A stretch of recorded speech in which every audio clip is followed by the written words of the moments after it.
Welcome to this week's edition of Flashback Friday, your opportunity to get some good review by listening to episodes from the past that Jason has handpicked to help you today in the present and propel you into the future. Enjoy. This show is produced by the Hartman Media Company. For more information and links to all our great podcasts, visit hartmanmedia.com.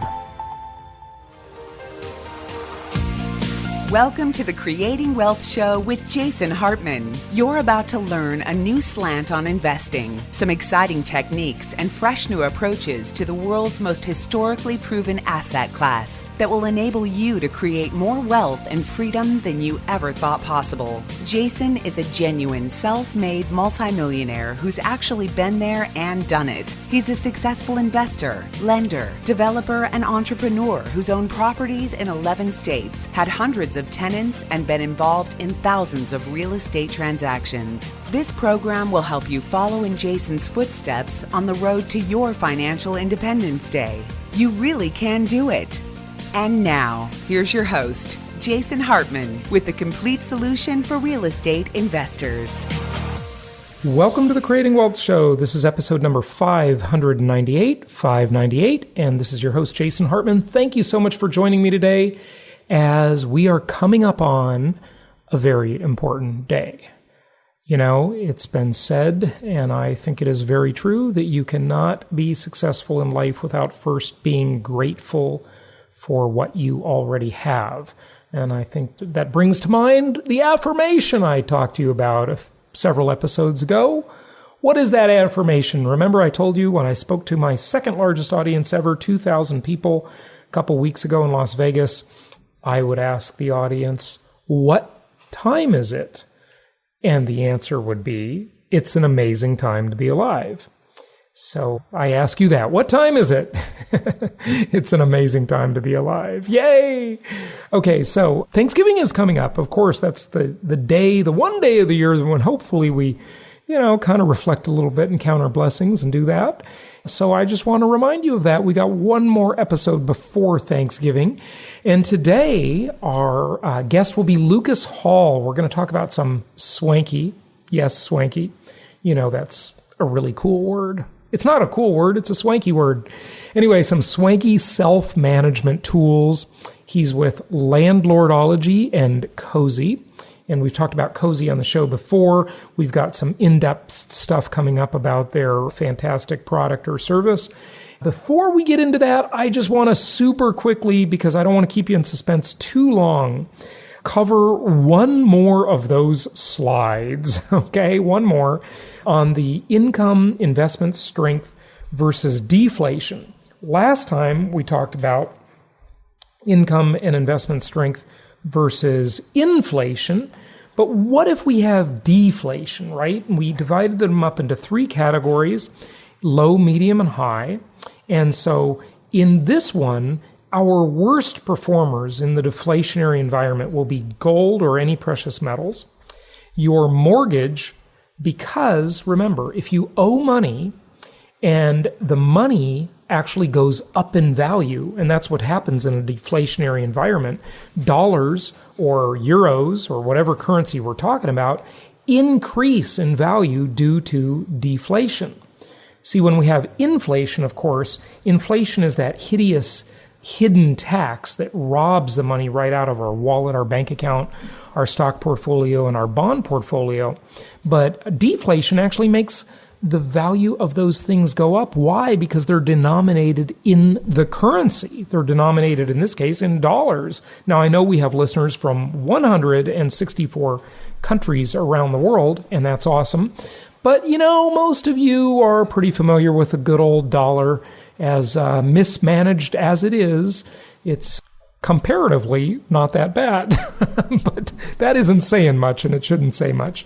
So how do these different asset classes perform versus deflation? And what is their strength like? Well, cash goes up in value, bonds go up in value, pension income goes up in value, retirement plans and so forth. Taxes go up in value in a way, because if you have tax liability, what happens when your liability is denominated in dollars. But now this is really interesting, and you know what? Lest I go off on another tangent, as I so often do, this could take a long time. This one is complex, because think about it. What if you earn your money the year before, as we all do, right? You earn your money the year before, whether it be investment income or income from your job or business, and then you pay taxes on it about a year later. So say you earn income in January of, we'll just take a hypothetical, we'll take 2015. You earn the income in January of 2015, and say you have a great month and you make a lot of money. And the taxes in the U.S. are due April 15th of the following year, but really you can extend them out and you don't have to pay them till October 15th or so of the following year. So really, almost 2 years has gone by. And if we have some real deflation or inflation in that 2 years, what happens to your tax liability? Well, let me see. Let's think about this. You're paying the tax bill in either inflated or deflated dollars almost 2 years later, and that could be pretty significant, because if we have deflation, then it makes your tax liability act very differently than if we have inflation, right? So that's one to ponder, and it's a little complicated. I'd actually like to talk to you about that for a half hour. Maybe we'll do that in the future. But guess what? We have, you won't believe this is the most ever. Last night, I took the time to plan out our next, 18 shows. Yes, 18 shows ahead. We've never been that far ahead. By the way, if you can hear that noise in the background, my wonderful housekeepers are steam cleaning the floor. So I apologize, but at least Coco isn't barking. So yeah, that's pretty significant. We really should talk about that one, but we've got up to episode 615 all planned out for you already. And wow, have we got some great shows coming up. Okay, back on track here, Jason. Yes, I know it's tough to keep you on track. So medium. What acts in a medium way in terms of strength versus deflation? The income from your job, your rental income on your properties, or dividend income on stocks, or the value of your stock portfolio, the capital value of it. And what is low? What has low strength versus deflation? Well, precious metals, gold, silver, platinum, palladium, whatever, right? Your mortgage, because, and this one's interesting too, we could talk for a half hour about this one quite easily, just like the tax liability one. It's sort of interesting to ponder and scratch your head against this one, because mortgage liability actually increases, right? If part of my big strategy is what I call inflation-induced debt destruction. Inflation-induced debt destruction. So the likelihood is, over time, we're definitely going to have inflation, right? I mean, that's at least historically what we've had. And given the amount of debt and the unfunded liabilities coming at us, not just in the U.S., but around the world over the next 15, 20 years, it's pretty much insane, and inflation is probably in the cards. Maybe severe inflation, maybe hyperinflation. And there's no academic definition for hyperinflation, remember, but most people would consider hyperinflation to be 50%. Did you hear me? I didn't say 15%. I said 50% annually or more. Now, certainly we've seen hyperinflation much higher than this, but can you imagine if you have $1 million worth of mortgages and in just 1 year you have 50% inflation? Literally, inflation pays off half of that liability. It's unbelievable. But what if you have deflation? Then the value of the debt actually increases, because remember, debt transfers wealth from lenders to borrowers. The lenders get poorer and the borrowers get richer in an inflationary environment because they pay the debt back in cheaper dollars, ever debased dollars. But if it goes the other way around and we have deflation, the debt becomes more burdensome. However, remember, you always have that implicit option, that backdoor option. Maybe you want to even call it the nuclear option, and that is to get a loan modification, to default, to walk away. I had the founders of a company called youwalkaway.com on my show before, and we did that as a Flashback Friday again. Remember, this is not uncommon. Just in the last several years, tens of millions, well, I don't know if I want to say tens of millions, but well over 10 million people have done this. So it is by no means some kind of rarity, okay? Lots of people do it. And frankly, why wouldn't they? Look, the lenders, when they called to get their loan modification or to do a short sale or a workout or a deed in lieu of foreclosure, the lenders pretty much all said to them, look, if you want a favor from us, you can't be paying your mortgage. You gotta stop paying. Why would we negotiate with you if you're paying? Why would we do you any favors if you continue to pay? So, what gets rewarded gets repeated, right? That's the old saying I talked about from that great book, The Greatest Management Principle in the World by Michael LeBeau or Michael LeBuff, however you say it. What gets rewarded gets repeated. Just look around the world and you'll notice that is most definitely true. The mortgage is interesting. It's something we could talk about in much greater depth. But you get the idea, right? If we have deflation, the debt becomes more burdensome. And so long as they don't have debtors' prisons, and you can do a workout, a loan mod, a walk away, a deed in lieu of foreclosure, you've got options, right? You've got implicit backdoor options, right? Well, the value of your real estate, what happens then with deflation? Well, it's bad news because it deflates in value. But interestingly, your rental income is kind of medium because you can adjust that. And if the real estate deflates in value, that actually will give you more strength and power to negotiate with your lender for loan modification. And that's really what happened during the financial crisis just a few years ago, right? Real estate deflated in value in most places. The debt became more burdensome. And well over 10 million people just in the U.S. alone, but certainly all around the world too, got favors. They got a bailout. Hey, look, if Goldman Sachs and Lehman Brothers and Merrill Lynch and Bank of America and Countrywide and all these disgusting scumbags, the banksters, if they're going to get their bailout, why shouldn't we? Everybody, I joked about it and I said, look, for those people who got loan modifications and got favors from their banks, good, upstanding tax-paying citizens, it's basically like they just got some of their TARP money back. Hank Paulson, our Treasury Secretary at the time, and George Bush, who right at the end of his tenure dealt with this, they just, they gave almost $1 trillion to these criminals. Wall Street is the modern version of organized crime. So they gave them almost $1 trillion. And whose money was that? It was yours. It was not just your tax money. But when they create money out of thin air, that causes inflation, and it steals the money right out of your pocket, the insidious hidden tax. So all I say always is align your interests with the powers that be. We're not going to change it. They're too powerful. The most powerful entities the human race has ever known, governments and central banks. That's it.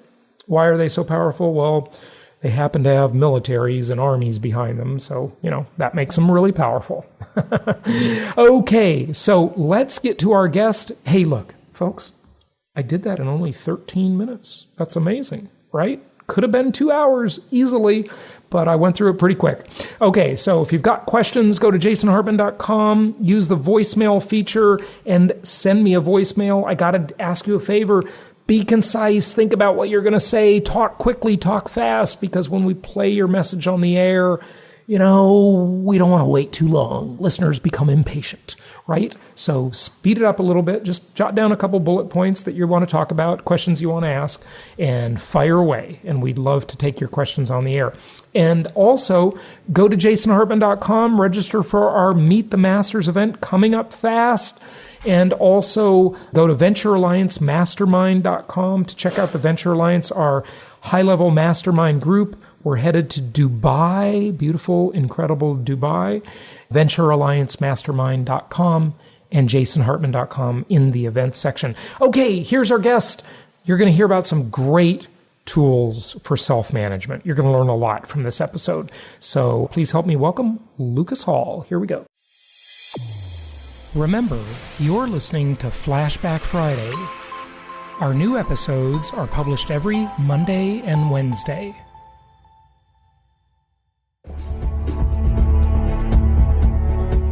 It's my pleasure to welcome Lucas Hall to the show. He is a successful landlord, investor, and IT consultant for the last 10 years. He has dozens of tenants and a profitable income property portfolio. He's founder of Landlordology and the chief landlordologist, I love that, at Cozy, which provides free online rent collection, screening tools, and training for landlords and managers. Lucas counsels thousands of managers every year, teaching them how to successfully manage rentals, build wealth, and keep their tenants happy. We had Lucas's partner in Cozy on the show before. You may have heard that episode.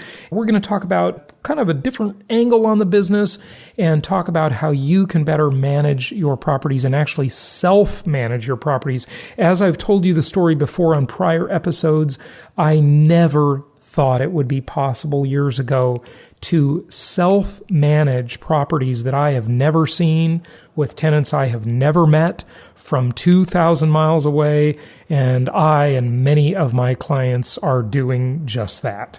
So, you got a good manager, hey, they're great, keep them. If you don't have a great manager, self-management is another option, but you got to know what you're doing, and that's what we're going to talk about today. Lucas, welcome. How are you? Hi, Jason. I'm well. Thanks for having me on the show. Good to have you. So I just wanted to preface that whole self-management thing a little bit and maybe ask you, since I led with that, do you talk about helping people manage their property managers, or on your end of the spectrum, is it just direct management of your own properties? Correct. So personally, in my own life, I manage 5 properties and dozens of tenants myself that I own with my wife and I.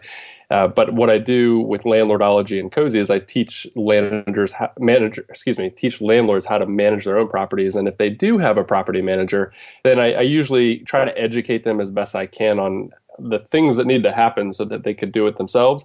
But while they're still in that contract, that management contract, what to expect from a property manager and what kind of reports you should be getting and how involved the owner should be, so that eventually they could pick it up and take it on themselves and potentially save 10% a month in profit. Yeah. Okay. Good. So let's talk about what we can learn about how to be a better manager. Here's sort of a broad stroke.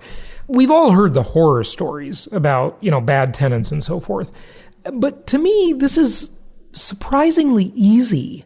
I mean, I don't know. Maybe it's easy because I've been doing it for a long time, but it's just not that hard, is it? Or is it? No, it's really not. It's really, really not. You don't need a degree to manage a property. And in many states, you don't need any sort of certification or business license. You just, as long as you own it yourself, you can do kind of whatever you want within the housing laws. So it's fairly simple, and there's so many great resources out there, and Landlordology is definitely one of them, just to teach you how to be better, for sure. We'll do this in chronological order, I guess. We'll talk about tenant screening, and then we're going to talk about some other things on rent collection and so forth. But do you, by the way, before we even do tenant screening, before that is marketing. Do you talk on any of that topic of how to market your properties and so forth? I sure do. And I think that's why don't we talk about that first? Yeah. Okay, great. So the key is to really get your property listing or your ad out there, right? I mean, you want to catch as many tenants as you can to see, to get a bigger pool of applicants. And so you're casting the broadest net. And I think that's a challenge for a lot of people because maybe you're not so tech savvy, or maybe you're not comfortable with advanced listing sites, or maybe there's just a ton of them. So the tools that I often recommend and that I use personally in my own life is, Craigslist is still huge in my city, which I'm in the DC metro area, and I get 90% of my applicants from Craigslist. But the other tool that I highly recommend is something called postlets, and it's POSTLETS, postlets.com, which is a little that's owned by Zillow, sure. Correct. Yep, owned by Zillow. And the thing I love about them is that they actually will let you formulate a listing, and then it will syndicate syndicated out to all the major listing sites. And so it's kind of like hitting, 12 birds with one stone, I should say. Yeah, and so if you it's great. We love postlets. Yeah. Yeah. And something that we do at Cozy is we have a listings capability too. So any property that you might have there listed with Cozy that you're using to screen tenants will also show up in another listing site. So it's really great. It's really easy to get your property out there. Before you even use postlets, here's one thing every landlord needs to do. You've heard the old saying, a picture says 1,000 words, right? You got to get some good photos of your property and keep those on file because you might be using them once a year or once every other year. If the lawn looks crappy, get that photo photoshopped. If you don't know how to use these photo editing programs yourself to adjust the lighting, don't have the sun behind the house, have the sun in front so the shadows aren't bad. Get these look at it. It's worth hiring even a professional real estate photographer. Real estate photography is a specialty, okay? And there are all kinds of real estate photographers out there that call on realtors all the time and they say, look, for $100, $150, we'll go take photos of your listings. You only need to do this once, okay? Just get some good, have 5 or 6 good photos of your property done, have them retouched so they look good, and you can use those over and over again on Craigslist, postlets, everything, right? I mean, would you agree?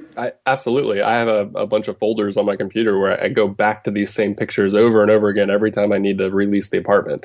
So, and one thing that I think is worth saying is that it's so wise to take incredible pictures up front, but it's also wise to go back every few years and do it again, because if you don't, and the property sees a lot of wear and tear through some rough tenants, or maybe maybe it really got destroyed one time, and then the next group comes in there and the paint's changed, maybe the furnishings are gone, and the outdoor yard doesn't look at all like it used to, and they're basically approaching a completely different property than what's displayed in the pictures, then you'll have a problem, because it just feels like false advertising. It feels like you're pulling the wool over their eyes, and that's never a good feeling. Fair enough, of course, but if your property doesn't have any major changes, you can just reuse these things, which is great. Absolutely. Too. Yeah.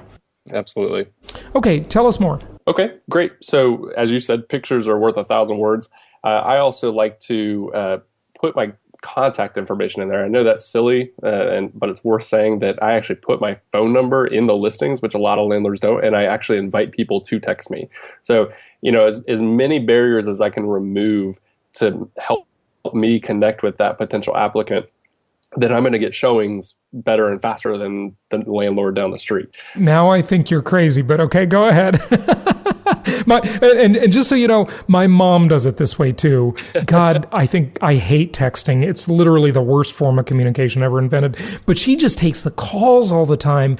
And I just think you could automate that a little bit by having one of these voicemail services that will let them talk to you, but first just plays some standard information and says, here's the property address. Feel free to go look at it, and you got to use obviously some savvy about that. Here's the deal. Here's what I need, security deposit, etc. Just explain it all to them on tape so that you don't have to keep answering calls. And of course, long distance investors, you're probably not going to do this, okay? You're going to have an agent do the lease up of your property, but you can layer. What we do is we layer on top of what that agent or property manager does, and it really gets the property leased a lot faster, and it also holds them accountable. And, if you control that advertising funnel, you can say, hey, look, I saw that we got, 16 people interested in the property last week. What's going on with them? And the agent's going to say, oh, well, I guess they know what's going on. I better, I'm being held accountable here. Right. Yeah. Tools like Google Voice will let you set up that, like a fake phone number that you could forward to anybody else and then leave that recording as you described. So that's I'm glad you brought that up. That's a fantastic idea. The outgoing message, right? So at least they hear that first, they get the details, and then if they have further questions or interest, they can, be connected with you. Yeah, good. And to touch on the whole picture idea that you had mentioned earlier, one of my favorite companies and little tools is called Circle Pix, Pix. And they're a national company, and what I love about them is I think you can they'll hire a local photographer, a professional photographer for you, and they'll come take even 360-degree photos of some of your rooms, and it's like $100. I mean, it's really cheap, and then they'll even host the picture. It is. It's so inexpensive. Yeah, right. I've used them a couple times and been very pleased. So, okay, so once the listing's out there and you start getting phone calls or emails, or your property manager is collecting those and you're keeping them accountable, the next step is to really set up showings for these people who actually want to see more, and they might be good candidates. And so when I'm screening these people, I will have an initial phone call with them, and it sounds like the property manager could do the same, just to go through the general requirements so that we don't waste any time going to a property if it's not going to work out. Things like if the property is a no pet policy, then it's worth asking, even if it is clearly stated in the ad. And then, if everything checks out, whether, tell them what your income requirements are, and tell them what kind of a lease you're looking for, which is really important. I think that a lot of times people just assume, especially tenants, they just assume they can get whatever lease they want. But if that doesn't match up with the schedule that the owner has, then it may not work. So I've wasted many hours that way, where it sounds like I have a good candidate, and then they say, "Oh, I'm looking for a 3-month lease," and I said, "Oh, shoot, it's only a year minimum is the requirement," and then we go our separate ways. Yeah, or got 3 months. Who wants that? What do you think about 2-year leases? I think 2-year leases are pretty good. I love them. I will always offer a 2-year lease to somebody when I'm talking to them, but I'll say a year is the minimum, and then I typically won't actually reduce my rent price for a 2-year lease, because I think it provides extra security. I think there's a benefit for the tenant as well to have a 2-year lease, and so they're getting that extra benefit. But oh yeah, absolutely. By the way, just Lucas, to mention on that, we actually try to increase them, where we say, here's the rent, it's a $1,500 or whatever the first year, but the second year it goes to $1,540 or $1,550 or something like that. So we build that rent increase in there just for inflation protection. Sure, that's a great idea, and actually I like that, because it gives them a heads up a year in advance when their rent's going to go up. Yeah, and then you don't have to argue about it either. It's already spelled out. And usually the way the human mind works, that people think about today, instant gratification. Very few people think about the future in a cogent way, And so the tenant will usually just agree, hey, look, that's not for 13 months. I don't have to think about that now, So they'll just usually agree to it. Yeah. So after that initial inspection or a conversation that I have with them, and it looks like it's going to work out, I'll usually invite them to join me at the property so we could go through and check it out, and they can get a warm fuzzy about it. So what I typically do is I do something called a landlord's open house. I don't know if I've coined that term or if I made up or if I heard it somewhere, but basically it's similar to a real estate open house for a sale of a property, but the difference is that I'll schedule back-to-back showings with people who have been interested all that week, and I'll set it up from like 1 o'clock to 4 o'clock on a Saturday, and I can just tell my existing tenants who are there, hey, listen, you don't have to leave, but I'd really appreciate it if you did. Go catch a movie, go get a long lunch, for these 3 hours, and I'm going to show the place to like 6 different groups of people. And what happens when that open house happens is that though they can't really just show up, it's all by appointment only. It does create a sense of urgency, because people will inevitably show up as other tenants are leaving, and then there's this buzz around the property. And they always ask the question, hey, has anybody else applied? Or, oh, I really like it. How quick do I have to move on it? And then I can quickly tell them, oh, listen, I had 6 showings today. It just creates this sense of desire for the unit, especially if it shows really well. So that tactic has helped me many times on many properties collect multiple, holding deposit checks from tenants that day. So oftentimes I'll spend 3 hours and end up with 3 different groups who are interested and have gone home to go apply. So it's worked well for me and allowed me to secure qualified applicants in like 3 hours, right? So. Just a reminder, you're listening to Flashback Friday. Our new episodes are published every Monday and every Wednesday. Okay, sounds good. Tell us more. And move on any time to rent collection if you want, rather than the screening process. But more on screening. Sure. Yeah, more on screening. Just how about if I do find somebody? How about using Cozy and doing the background checks and all that good stuff too? Okay, great. If there is someone who does want to apply, then what I'll tell them to do is go to my application, my online application, and I'll provide them the link, or it's usually in the ad anyway, so they can always go back to the listing and click on it from there. And then they can, this online profile, this online application is on Cozy. It's hosted with Cozy and it's public. And they can go to it from their phone. They can go to it from any laptop or iPad or whatever, and they can just fill it out. And so sometimes my tenants or my applicants will be at the property during the showing and want to jump on it, and they will literally just walk out to their car and fill out the application on their phone. And the beauty of that is one of the features that Cozy offers is that it lets a landlord or manager require a credit report and a background check as part of the submission of that application. So by the time I ever see any real application from that person, it has a full Experian background check with credit score, credit data, credit lines, debt, everything, and a full background check, which includes evictions, criminal, sex offender database, terrorist watch list, all that stuff. And it's all bundled together. So the first time I ever have to really deal with an applicant on paper, the data's already there. Everything's there. It makes it super easy just to look at it. Everything's there in one place. So we did a show with a lot more on Cozy, but just explain to us how that works, if you would. People can go to the Cozy website, COZY, and it's not com. What is it? It's .co. Yeah, cozy.co. Okay, they can go there and they can set up an account, as a landlord, right? And is there any charge for that? What does the account do? You have your own portal and everything, right? Tell us more about it. That's correct. So Cozy is a full end-to-end property management software platform for landlords and managers. And so they go to cozy.co, set up a landlord account, and instantly you'll be prompted with, hey, tell us about one of your properties, and you can fill it all in, and then you can start collecting applications on that property or that unit. And so we'll provide you with that URL to send your applicants to, and that URL that you can put into all your listings. And then the tenant, it's really easy for the tenant to just log in or go to that URL, create a tenant account with Cozy, and then go through an identity verification process and fill out the application, and can submit the whole application, including a credit report and score, in about 5 or 6 minutes. So it's extremely easy for a landlord to just kind of get up and running in a few minutes, and then have a way to collect these screening reports in the application. And so I think that's critical, just to make it super easy. So basically what you do is you go to Cozy, you set up an account saying that you're a landlord.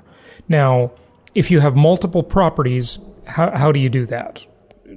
Are you setting up, one account for each property, or do you have one account and say, I have all these properties? No, each manager or landlord would set up just a single account, and then they could add as many properties or units as they want to. So Cozy is completely free there's no charge to the landlord or tenant. It's the only tool out there that'll let you screen tenants and collect rent for free.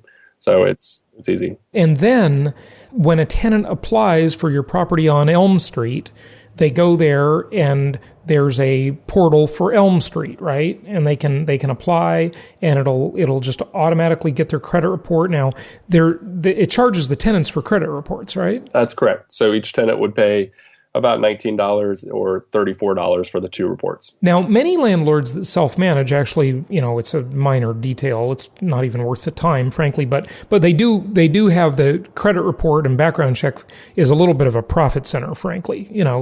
They'll charge $25 for an application. It only costs them $10 to process. So if they use Cozy, they're not going to be able to do that, right? That's correct. We've actually tried to purposely eliminate that application fee and just charge the tenant directly. Yeah. Okay, that's no big deal. It's fine. And then once this tenant is approved, the tenant has a profile inside of Cozy, and then you can do the rent collection right through the software, right? At no charge each month. That's correct. It's really easy. Yeah. Beautiful. Beautiful. Beautiful. I love it.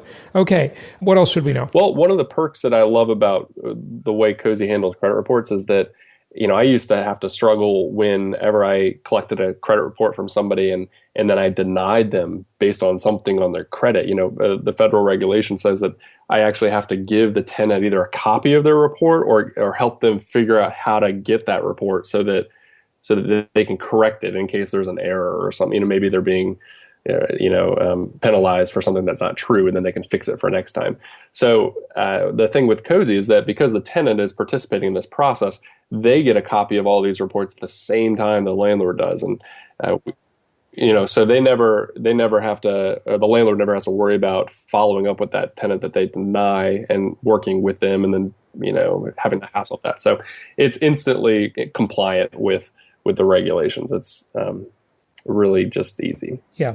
Excellent. That just makes it a lot simpler. Okay, what else should we know? Do you want to talk about rent collection? I mean, we know Cozy does that, but you teach people about rent collection in general. What tips do you have there? Absolutely. So rent collection is probably the biggest pain point for all managers and landlords. It's difficult. I mean, I've heard landlords tell me horror stories, and probably the craziest type of rent collection I've ever seen was or heard of was I was speaking with this person at a conference, and they said they do the ice cream truck policy. And I looked at her and I said, well, what do you mean, the ice cream truck? And she goes, well, you have a couple houses in a neighborhood and you literally drive through, roll down your window and yell out the window, it's time to pay your rent. And then people come walking out of their doors and, with cash, wads of cash and checks and all that, and collect it that way. And I just looked at her and I said, that's horrible. that's a huge pain point. And she goes, oh yeah, I hate doing it. So, I encourage her, well, why don't you try to do something that's automatic and online and helps people to, pay their rent online, because they already pay everything else online. And with the tools that you have in today's modern society, there's just no excuse for having to write a check. There's no excuse for paying with cash. I mean, it's really just kind of an old school way of doing it. So with rent collection, I think the three big key components to really high quality rent collection and making sure that you always get paid on time is, first, it starts with tenant screening. You make sure that you collect high quality tenants that have a history of paying their rent on time. But then two, make sure that you set up, your consequences in the lease. And so make sure you get that written lease and then tell them what's going to happen if they fail to meet these requirements. One, they're going to get a late fee. Two, they may even get a daily late fee if they're really late, if it depends on your state laws. Three, you could terminate the lease. Four, you could file an eviction and then win a judgment, and then even go after them, win collections. And, you can lay this out so that they understand this is what's going to happen if I don't pay my rent. So I think that's important, because I think a lot of times tenants will pay their rent late or not at all because they think they can get away with it. Right. I think that's a good point. They don't understand the consequences. And, unfortunately, less educated people, usually at the lower end of the economic spectrum, they don't think of these consequences. They don't really, that's why so many people have bad credit and, they got to pay ridiculous, usurious interest rates. Part of that is, of course, the vast bankster conspiracy, which did that to people on purpose, in the last meltdown, but that subject would take 45 minutes to discuss.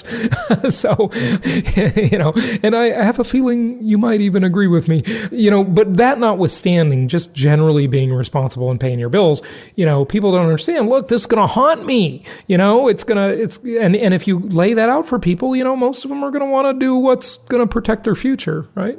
Right, exactly. So if you can get past those 2 points, you can pick quality tenants and then make sure that they understand the consequences, and you have to be able to back them up. So you can't just blab this off. You have to know, okay, this is how I would file an eviction, and you have to be familiar with those rules in your county. But then I think the third and the most important method... Before you move on, though, sorry to interrupt you, before you get to the last one, does Cozy help with any of that? Filing evictions or anything there? Oh, filing eviction. No, each county rule is different. It's different, yeah. They have different processes, and every state has rules, and then each county has their own rules, and so it's just it's a beast to try to get into. Sure. So here's the thing I do want people to know, though, that in every area there are attorneys that operate like a mill, okay, an assembly line, and they process, sometimes hundreds or even thousands of these, unlawful detainers. They're called forcible entries or eviction notices, whatever, in all these different counties around the U.S. So that's really, it's not that expensive. You just go to one of these attorneys that does it as an assembly line, as a mill, and it'll be anywhere from, $300 to $600 probably. And they just do the whole thing. They'll even get the judgment for you. And this is what kills me.